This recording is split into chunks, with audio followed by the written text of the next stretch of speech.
When did the whole idea of fostering occur to you then?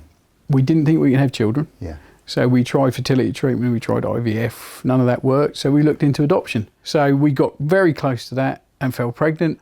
Yes, we had Shannon. But what stuck with both me and my wife were some of the stories that we were told during the adoption process. And one in particular was a 2.5-year-old girl and a 6-month-old brother. And at 2.5, she was feeding, changing, getting the baby up, putting the baby to bed. 2.5? 2.5. When Shannon got to 2.5, she sat on the floor playing with Lego and blocks. And I looked at her and I thought, you shouldn't be able to, you shouldn't have to. And it just stuck with both of us. So we took the plunge and made the call. You just kept thinking about some of those kids that you came across? Those two little ones in particular. Yeah, okay. They should be able to have a childhood. How many people have you got at home? 5. Yeah, there's 7, 8, 9 of us at times. Okay. And that goes on most days. It's an absolute godsend. It really is. And we do use paper plates occasionally. But... Oh! I've just broken the glass. He's out of control. Are you someone who likes things just so, Gary? It depends who you talk to, really. I mean, presumably you can't really, can you? If you're going to be in an environment where you're welcoming people into your house, you know, and there's going to be new people there from one month to the next. Yep. It's take us as you find us. You have to kind of let go. Yeah. The house, we try to keep the house tidy, but it's not show home tidy, and you're never going to have it show home tidy. Right. You know, not with these little ones. And it shouldn't be. You know, a house needs to be lived in. All right, let's have some tea. Grab a cup of tea. You can sit down. Biscuit if you want. Hello, Brody. You're a beautiful dog. Ah, how old is Brody? 5. So, pets not a problem for fostering? No, you have to have an assessment if, you know, dogs and that. And obviously, there are some children that can't be placed with pets. But it's not a barrier. And we have found this little one has been really useful for some of the children that we've had. So we had a young lady here with disabilities. And she would sit for hours, just sat with him. And she would communicate with him and say things to him that she couldn't say to us. And what's it been like with most of your friends? Do they get it or? They really get it, and 2 of our friends have become foster carers. So there are half a dozen foster carers within a 5-minute walk of where we sit. So if we need anything, there's someone on our doorstep, and we all know where we are to a degree in this area. Do you remember what it was like the first day of actually taking children into care? It's nervous excitement. You're really excited to be taking a child in and making a difference. How much do you know about why they're coming into care? You get the full chronology. And that can be a little bit difficult at times because you know everything that's happened. The sibling group that we've got with us at the minute, social services, have been involved with the family for many years, trying to help them keep the children in the family home. It's obviously the best place for the children.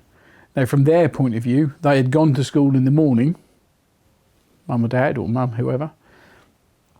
They'd been picked up at the end of the afternoon and they arrived with us just with their school bags. Were they not freaked out though? I mean, like, if I think back to when I was 8, the idea of any kind of upheaval, let alone going and living with a whole new set of people that I didn't know, that would have terrified me. Yeah, and I would imagine they probably were. I mean, the first night they were a little unsettled. There was lots of coming down. And we said, no, back up to bed and coming down and back up to bed and coming down. And within about a week, they'd settled and they weren't doing that. And as we had conversations with them going forward, what we realised was that quite often they were coming downstairs at night and mum and dad weren't there. Right. The whole house had been left. So they were making sure that we were still here. So there's a lot of reassuring. And once they realised that we weren't just going to disappear and we were going to be here, the 2 girls settled really well. This might not be appropriate, I don't know, but do you ever talk to them about their lives before? Do they have questions about why things worked out the way they did? I think it was explained to them why they couldn't live with mum and dad. And basically we say, mum and dad can't give you what you need at this point in time, which is why you're with us. And I think the elder sibling has worked out fairly recently why she's no longer with mum and dad. Well, we were talking before about how, you know, sometimes you're giving them their first birthday cake and things like that. Absolutely, or birthday party. Yeah. These 2 little ones had never been to a birthday party. Right. And they never had a birthday party, they never had people around. So when we first started to say to them, right, what's your birthday coming up? Choose 5 of your friends from school and what do you want to do? It just blew the mind. What do you mean, what do we want to do? And that's not something they've ever experienced, but it's something that all children should experience. You should have a birthday party, you should have cake, you should have cards. Do you remember some of the first times where you felt that you had made the right decision getting into fostering? Every time you see a child smile. Yeah. Brody, we've made him emotional. It's an amazing thing to do, man. I mean, most people feel like it's so hard bringing up their own children. Oh, it is. The idea that you would do that for children who've had a really difficult time is kind of a lot for most people to get their heads around. Yeah, it is. And it's like I said, it's just the little things. It's them having a childhood. Yeah, yeah. Not having to care for their siblings. Look through a bin. That's what we try and do. Mm-hmm. Sorry about that. No, you're all right, man. It's emotional stuff. It's heavy. Gary is modest about his devotion to fostering, yet he and Caroline have given care and a safe environment to around 20 children so far, including providing a loving home to a child with complex needs for 7 years. I want to ask Shannon what it was like growing up in such a busy household. I've always wanted to work with children. I've kind of always been surrounded in that kind of area. So having them in the house as well was really nice. And it was, again, something to adjust to. But the more we did it, the more natural it became. I mean, now it's almost like second nature just having other people in the house. What is it about your mum and dad, do you think, that makes them temperamentally so well suited to fostering? And they're really patient. Yeah. I mean, they're patient. It's patience of a saint, isn't it? You know, it's the fact that they can, obviously it's our family home, and you know, sometimes you do see things, maybe like rules being broken, sometimes things being broken at the same time, but it's the fact they can take the time to really help these children. I mean, my mum is just a foster carer, and the amount of time she gives to the children, especially balancing it as well, because we've had, at a maximum, we've had 3 children in the house at a time. And their ability to balance it, give the children what they need, but also me and my sister as well. But obviously at a point there was 5 of us, 5 children permanently in the house, and they were just able to give every single one of us what we needed. Whoa. What do you think you'll do with your life, Shannon? I've always been very clear on what I'd like to do, and I'd like to be a teacher. And again, I think that's another thing that fostering has kind of really helped me with. Even at the age of 13, 14, 15, I had experience in so many different matters with different children, different backgrounds, those kind of things. So I feel like fostering has been very mutually beneficial, and again, it's been helping the children, but actually in many aspects it's also really helped me. What would you say to someone if they wanted to foster kids but were nervous about it? I'd say absolutely still do it. I mean, I'd say fostering has definitely moulded me as a person. It's definitely given me experiences that a lot of people don't have. My emotional maturity has benefited from it. And I just think, looking back at it in hindsight as a 20-year-old now, kind of realising actually how much it's helped me, how much it's helped other people, and knowing that I've been a part of that, just absolutely go for it, because it's an incredible experience. Catherine and Sean are also foster carers. 6 years ago, they set out to provide short-term foster care to as many children as possible. Instead, their very first foster child has become part of their family for long-term foster care.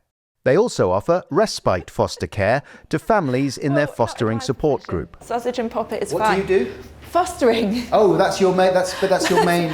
And a little job for libraries, Yeah, and then fostering. Yeah. So fostering is the focus of your professional life. Fostering Yeah. is most of my life. Right. How long has that been the case? Coming up for 6 years. 6 years. Yes. Yeah. Nearly 6 years now. And we've had little man here the whole time. And how did the idea of fostering first come to you? I wanted to do it forever, but I was a teacher and I had children in my class that were in care or had involvement with social services, and I could just see the difference that secure start made. And your husband, Sean, Yes, said no. said no way. Said no. Why? Because we've got little children. Yeah. They need us first. And why do we need to make life more difficult? Well, exactly. I mean, I said why? So as if it's like anyone would go, yeah, great, let's do that. But I think most people would think that the idea of fostering when you already have young children is so overwhelming that it would be such a shock, and it would be a shock to the house dynamic and to your relationship. How did that all work then? When did he change his mind? Well, for him, he said, wait until the children go to school and then we'll have another chat. Yeah. Then he was still said no. And then... Good technique. And then we went to rugby lessons, which Wills was having, and there was a boy there in foster care with his carers, and we got chatting to them, and after a few weeks, Sean said, do you know what? It's just a child. We're doing all this anyway. We're doing dinner and washing and days out. We're living that life already. We can just add another one in, can't we? Right. And then I jumped straight on that and went, great, let's make some calls. And then we did. So you have how many children? 2 birth children. Yeah. Wills is 13 and Evie's 10. So how old were they when you got your first foster kids? 4. Evie was 4 and Wills was 7. Okay, right. Yeah. So Evie was kind of too young to know what was happening, was she? Or No, she's really clued up. She was really up for it. Yeah. We waited till, Sean wanted us to wait until she went to school. And then when she started school, just the week before she started school actually, yeah. little man arrived. And how did you talk to her about it? We said that there were children who needed another place to stay, who needed help, who didn't have families like hers, and we would like to provide a house for them, and she said that that was great. How does she get on with her brother? Brilliant. Right. They get on so well. Most of the time.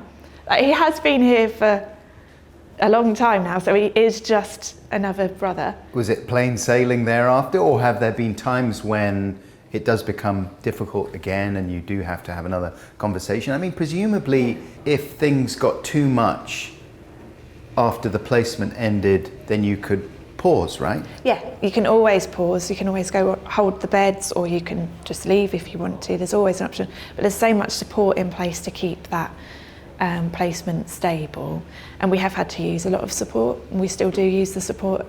What kind of thing do you mean? So there are teams in children's services that come in and support us. We've got teams from family hubs that come in and support us with things like moving on to new schools and big changes in life. We've had therapy sessions, but then also we've got more friends doing the same job. We can all look after each other's children.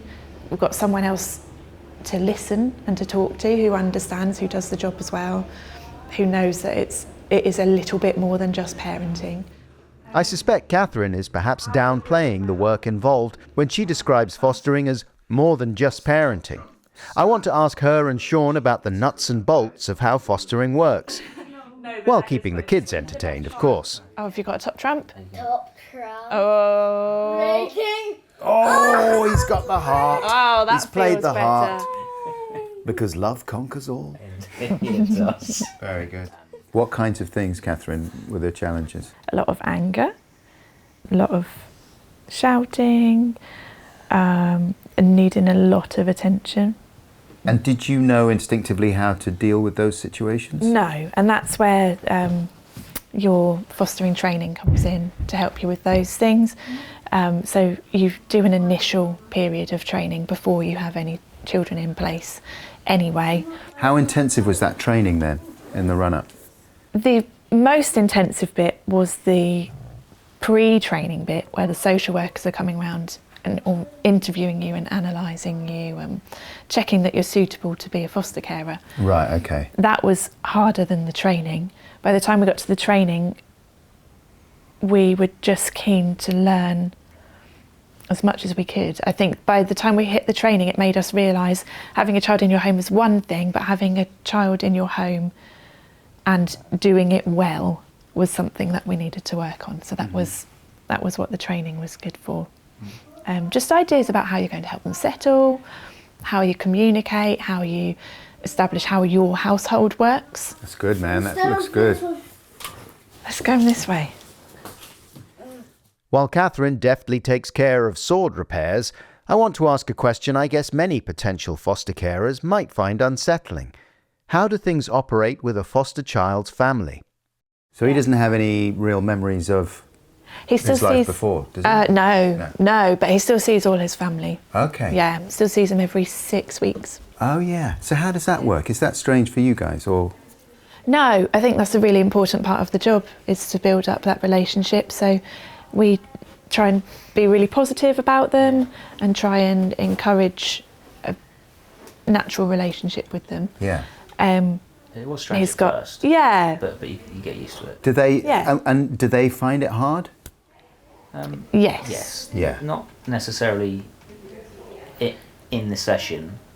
It's afterwards, sort of the reintroduction back and the change and everything. It's that's where it gets a bit tricky. Yeah. But I would say where we're at now, after all this time. Or even help me find it because I can't find it. Oh. Do you want us to help you find the teddy? Yes. Yeah. Yes, please. I'll help you find the teddy. Sean's on teddy finding duty. Yes. It's become just his way of life. Yeah. So he goes off and he sees his family and then he comes back to me. And for them as well, they now know he's safe here. We do everything we can for him. They trust us now as well, and they know that we're doing our best for him. So it's just become very like an extended family. I think the thing that a lot of people would think about fostering is kind of what we were saying before, that home life is chaotic enough already. Why would you want to introduce extra elements of chaos and unpredictability when you don't have to? Oh, look at that. Because of this, because then, you know, all children are a bit chaotic, and if you're doing it anyway, why not add another one? And then you get this, you get the smiles and the love and the play, and you get to watch them grow up and turn into lovely little humans. Right. Have a life that they wouldn't really have had otherwise. Yeah. Exactly. Do you want to see a Minecraft warden from the game? Yes, please. Catherine and Sean are naturally suited to fostering. Their home provides everything a child needs: calm, security, affection, and fun with welcoming siblings. I'm not playing football with you. You're awful. You're clearly not a football guy. This is an idyllic Dr. Dolittle style family scene here. Do you think some of your friends think that you think you're like super parents? No. Some of them do say that a lot about Catherine, that they admire how calm she is in certain situations and stuff. And I think that they do think that, a lot of them, actually, that like you're kind of like the pinnacle of. I mean, you must be House of pretty Parent. good if you get approval from the council, right? You must like reach a certain bar. You've got to reach a bar of, can you look after these children and can you provide what they need? Uh-huh. And yes, I think. But then I think most parents could absolutely provide, don't and know. they do. You don't have to be a super parent. Yeah, okay, fair enough. You just have to be a good enough parent to make those kids happy. What do you think of the things that maybe put people off fostering? Most of the time, my friends say they couldn't do it because they get too attached to the child and they couldn't say goodbye to them. And I always say to them, then you're exactly the right person to do fostering, because they just need someone who is going to get attached to them and is going to love them. And yes, them moving on could be really hard for you as an adult, but they move on remembering you and remember that input you had into their lives, and with you as that like special bridging gap, hopefully, between them and a much happier life in the future. So I'm not saying that it's easy to say goodbye to them, but I think it's important to remember that you're that in-between bit, you're that support network while they go on to a better place. Or just do like we've done and just keep them, and then you don't have to say goodbye. Find out more about fostering at www.fostereast.org.uk.